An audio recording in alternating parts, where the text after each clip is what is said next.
God works in mysterious ways his wondrous acts to perform. God knows us, God understands us, and in Jesus Christ, God even became one of us and walked among us, pitched his tent in our midst, so to speak, experienced what it is to be a human being. The psalmist attempted to express this in his words that were read a few moments ago by Monica in Psalm 139. Powerful words. Oh Lord, you have searched me and known me. You know when I sit down, when I rise up, you discern my thoughts from far away. You search out my path, my lying down, and are acquainted with all my ways. Even before a word's on my tongue, O Lord, you know it completely. You hem me in, behind, and before, and lay your hand upon me. Such knowledge is too wonderful for me. It's too high that I cannot attain it.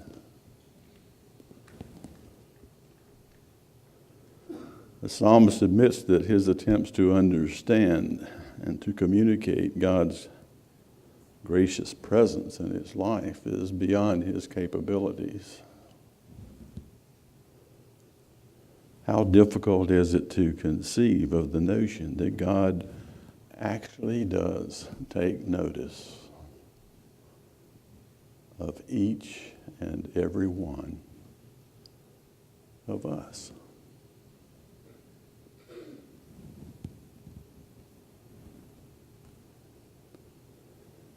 Continuing on this thought, the psalmist remembers from whence he came, and he began to pen these words, "For it was you, God, who formed me in my inward parts. You knit me together in my mother's womb."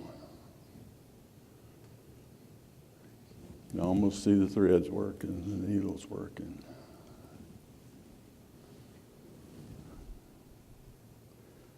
I praise you, for I am fearfully and wonderfully made. Wonderful are your works, and I know very well. My frame was not hidden from you when I was being made in secret, intricately woven in the depths of the earth. Your eyes beheld my unformed substance. In your book were written all the days that were formed for me, when none of them had yet even existed.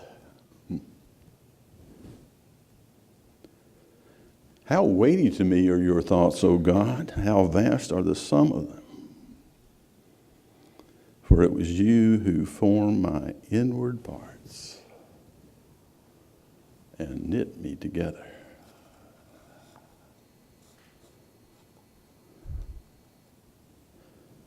Just as God breathed the breath of life into Adam and Eve, God's also breathed the breath of life into each of us.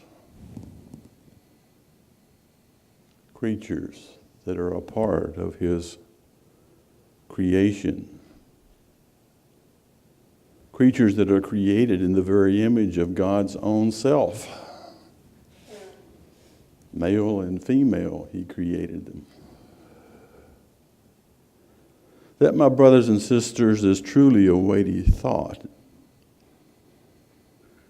It's worthy for us to ponder them and to attempt to wrap our small minds around the vastness of it. What's more, we are each created to fulfill God's purposes that are to be accomplished within the creation that was made by God's very own hands. A creation that, if we can remember far enough back, a creation that God said of it that was very good.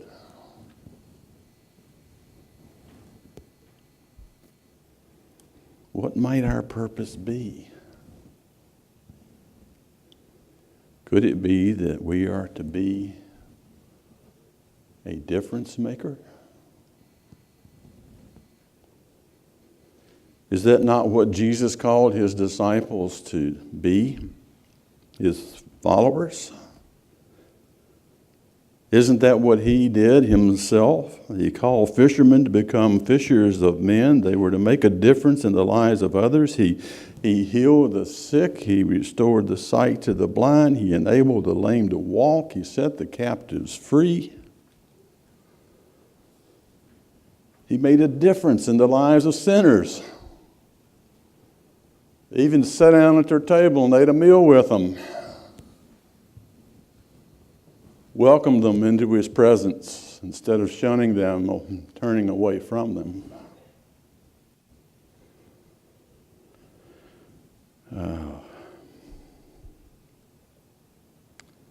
He even cured the child of a Roman soldier who came and believed that Jesus could do that if he wanted to. And Jesus wanted to. This all happened because Jesus noticed people, the people that so many others really do their best to not see and to ignore. Jesus had decided to go to Galilee because he felt like he could find some folks there that needed what he had to offer them. And he even chose among the least likely to become his disciples.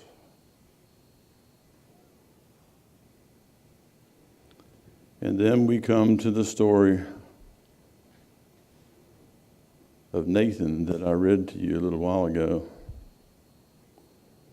Rather, of Nathaniel that I read to you a little while ago, as being yet another example of the God who creates us, noticing us, and calling us to fulfill his purposes.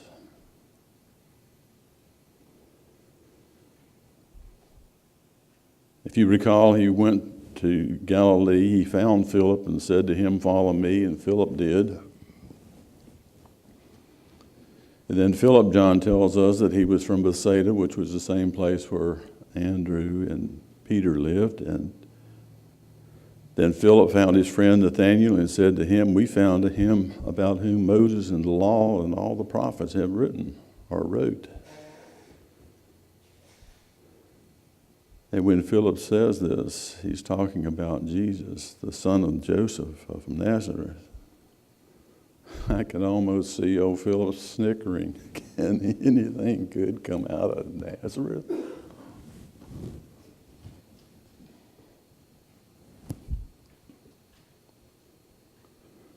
And Philip, with that grin on his face and a twinkle in his eye, looked at Nathanael and said, "Come and see."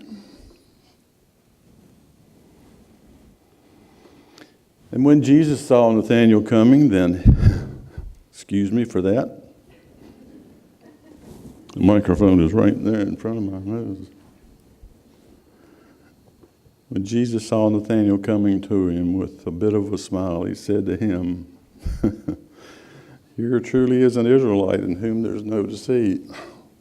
He calls it like he sees it.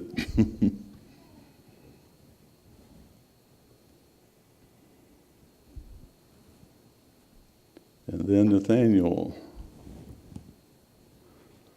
with a bit of a surprised look on his face, asked Jesus, "And where did you get to know me? I've never seen you before." And Jesus said, "Oh, I saw you over there under that fig tree before I called you."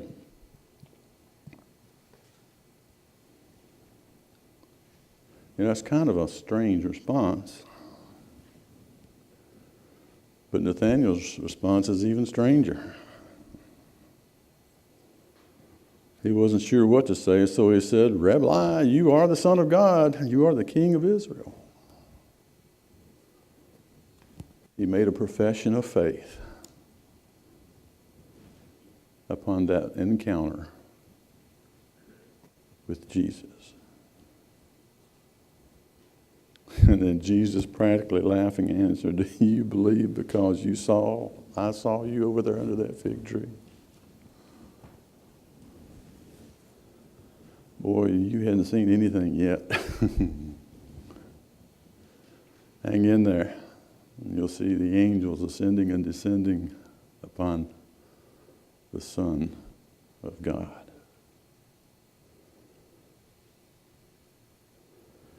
In this exchange of words, God not only noticed Nathanael, but he called him to live a life that makes a difference.